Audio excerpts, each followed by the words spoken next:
Could Arber Xhekaj be the key that finally unlocks Montreal's top 6 center puzzle? Or are the Canadiens about to trade away their soul for a player who might never live up to his draft pedigree? The whispers surrounding a potential Xhekaj for Shane Wright swap have reached fever pitch, and the implications of this move could either accelerate Montreal's rebuild or haunt them for years to come. Let's be brutally honest about what's happening here. Montreal has created a fascinating problem for themselves. Too much defensive depth and not enough offensive firepower down the middle.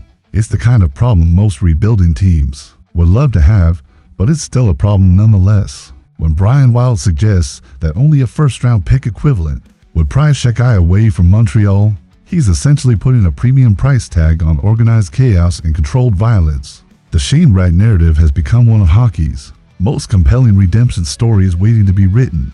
Remember the absolute shock when he fell to 4th overall in 2022? The kid was supposed to be the slam dunk first pick, the franchise-altering center that teams dream about. Instead, he watched 3 other names get called before his, creating a chip on his shoulder that should have fueled incredible motivation. Yet here we are, 2 years later, still waiting for that explosive breakthrough that validates his pre-draft reputation. Wright's 2024 campaign tells the story of incremental progress rather than dynamic transformation. 19 goals and 44 points represents solid production, but they fall short of the elite offensive explosion many expected from a player with his skill set. Seattle's development approach clearly hasn't unlocked whatever made Wright such a coveted prospect, creating an opportunity for Montreal to buy low on what could still become premium talent. The defensive logjam in Montreal creates a compelling case for this type of move. When you have Noah Dobson anchoring your top pairing, Mike Matheson providing veteran leadership, Lane Hudson bringing offensive upside, Caden Guhle offering two-way reliability, and Alexander Carrier adding defensive stability, someone inevitably becomes expendable.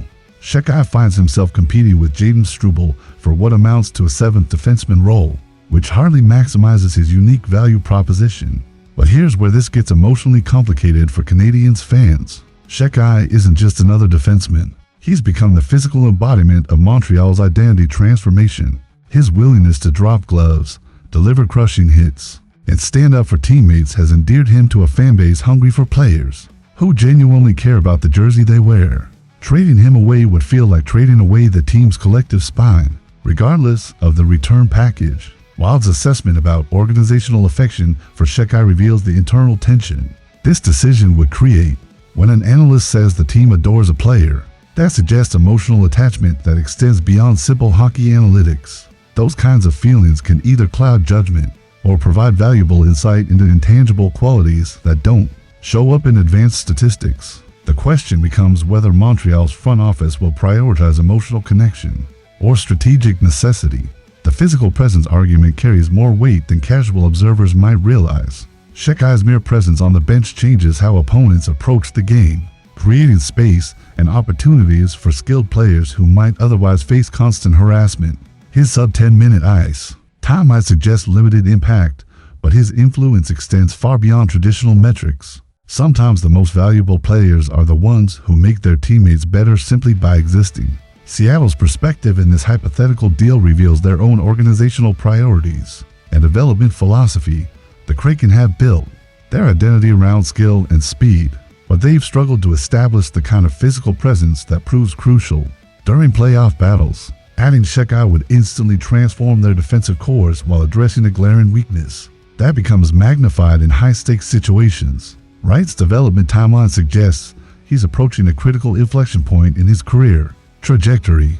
Players with his draft pedigree typically break through by age 22 or risk being permanently labeled as disappointments relative to expectations. A change of scenery could provide exactly the catalyst he needs, particularly joining an organization with Montreal's track record of patient prospect development and strong veteran mentorship. The psychological dynamics surrounding this potential trade create fascinating subplots for both players involved. Wright would be escaping a situation where expectations have felt crushing and joining a rebuilding environment where he could develop without overwhelming pressure. Meanwhile, Xhekaj would be leaving beloved hometown hero status to prove himself in a market where his style might be less appreciated initially.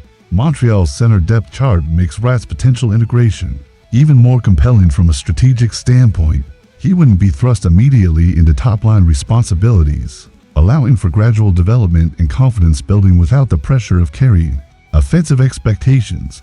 The Canadiens have shown remarkable patience with prospects, and that approach could unlock the potential that made Wright such a coveted junior player. Consider the alternative scenarios if this trade doesn't materialize. Montreal continues searching for center help through other avenues, potentially settling for less optimal solutions or overpaying for rental players. Wright remains in Seattle's system, possibly never reaching his ceiling due to developmental misalignment. Both organizations could miss opportunities to address fundamental roster construction issues.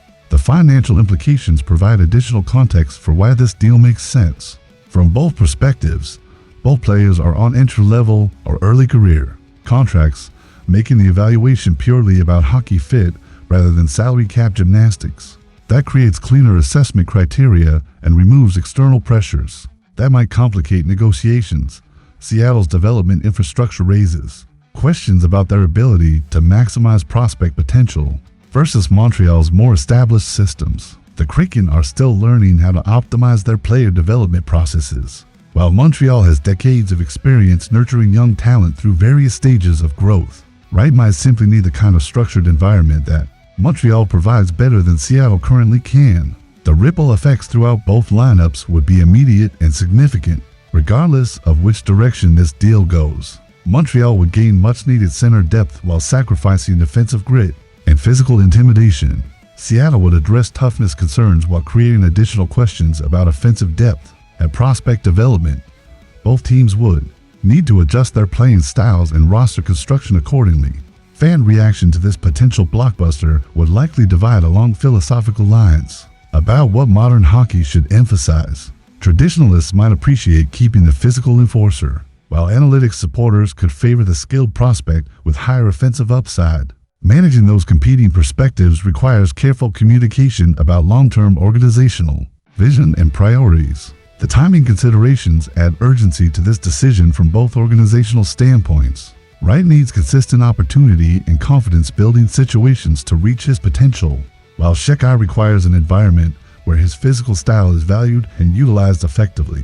Waiting too long could diminish both players' trade value and development prospects. This trade proposal perfectly captures the modern NHL's evolution from physical intimidation toward skill-based competition, while acknowledging that successful teams still need elements of both approaches. The challenge lies in finding the right balance between traditional hockey values and contemporary strategic priorities, which this Wright-Xhekaj swap embodies completely.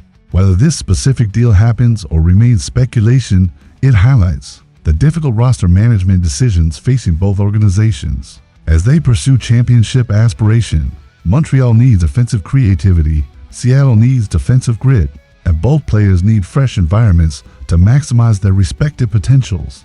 The ultimate question becomes whether either organization has the courage to make a move that could define their competitive trajectory for the next several seasons. Sometimes the best trades involve calculated risks rather than safe, obvious swaps. What's your gut reaction to this potential game changer? Would you pull the trigger on trading Montreal's enforcer for Wright's unfulfilled promise? Or is Xhekaj too integral to the team's identity to consider moving? Drop your thoughts in the comments about whether this represents smart asset management or organizational betrayal, and smash that like button if you want more deep dives into the trades that could reshape the entire NHL landscape.